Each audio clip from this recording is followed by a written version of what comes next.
देखिली आगो म प्रश्न उत्तर दे म क्या करे पहिला मु त कहली पन्छुआ म के डॉक्टर बाबू ले जाइलु काहे कि रेडी गलुनी बाबा म पाके वर्तमान समय बहुत शॉर्ट मु हेरे निष्पत्ति उपनीत होई जे संसार त्यागै सन्यासी जेते त तु बच्चु सन्यासी हुछु न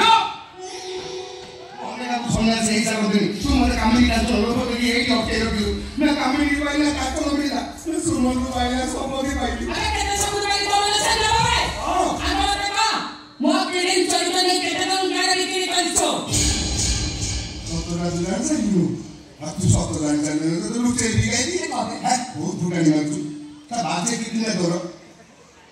मात्र 15 लाख रुपया लिखी है से डॉक्टर वाला मेडिकल वाला 5 लाख में मु पाइली 10 लाख अबे तू क्या रे बेईमान बाबा से भी अन्य मानो टॉटी गाड़ी तो सुना वाला गॉड्रेज भीतर रख दो चाबी तो पाई नहीं तो गॉड्रेज दाबी ती पंचुआनो मोरा पंचानो अंकार अंजोड़ा विशेष तब तो उठाया अरे तू पूरा बेईमान नहीं कर चोरा आ सब बड़ा कथा तू गुटे सत्ता ओ मु दुनिया रे सबसे बड़ा पापी मु आ इति रहिबिनी मु पळेबी श्री क्षेत्र भीख मांगी हां अरे विश्वाम सुपुरे जन्म मोर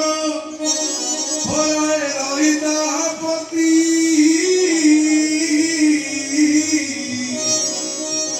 हे महाप्रभु मोर छाड़िबे शरीर आके जाओ छी छाती चनोइलो